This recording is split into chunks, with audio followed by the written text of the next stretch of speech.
Lorsque vous êtes victime de harcèlement moral au travail, comment réagir? Voilà une question qui revient très souvent et sur laquelle je vais essayer d'apporter quelques bribes de solutions. Vous savez que de nos jours, au sein des milieux professionnels, il y a des salariés qui sont de plus en plus victimes du harcèlement moral et même du harcèlement sexuel. Donc, dans le cadre de leur travail, ils sont harcelés au quotidien, ils ne peuvent plus, ils n'arrivent pas à donner le meilleur d'eux-mêmes parce que justement, ils se sentent acculés par cette situation de harcèlement-là.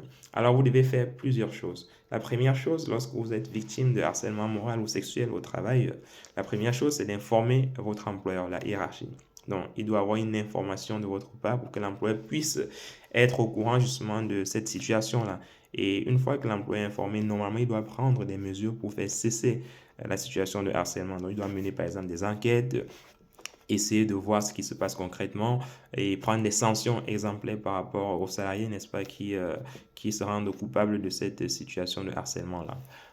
La deuxième chose, c'est d'enregistrer et de laisser toute trace écrite justement de cette remontée d'informations ou encore de cette situation de harcèlement. Donc, si vous avez informé votre employeur, vous devez avoir des traces écrites justement qui prouvent que vous avez mis l'employeur au courant de la situation.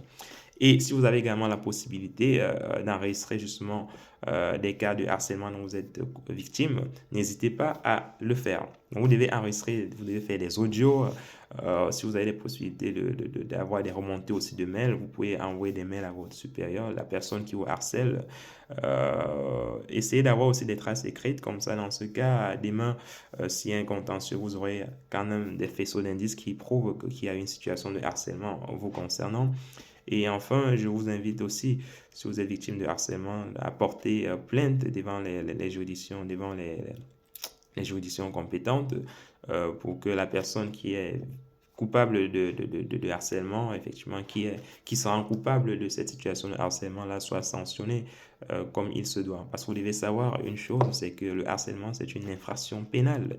Et en tant que telle, elle doit être punie telle que la loi le prévoit. Donc, utilisez, n'est-ce pas, cette technique-là si vous êtes victime de harcèlement au travail. Et je pense que vous aurez effectivement, si la situation se prolonge, vous aurez gain de cause à tous les coups si vous décidez de porter l'affaire devant les juridictions compétentes. Si l'employeur ne fait rien, vous aurez la possibilité de la traiter devant le conseil des prud'hommes et la personne même qui se rend coupable de harcèlement voilà, vis-à-vis de vous peut être condamnée au plan pénal parce qu'il s'agit en fait d'une infraction pénale. Voilà. J'espère que c'est clair pour les amis. Si vous avez des questions sur cette thématique, n'hésitez pas à laisser vos questions en commentaire et nous reviendrons dessus dans nos prochaines vidéos ou encore dans nos prochains lives. On est ensemble, portez-vous bien.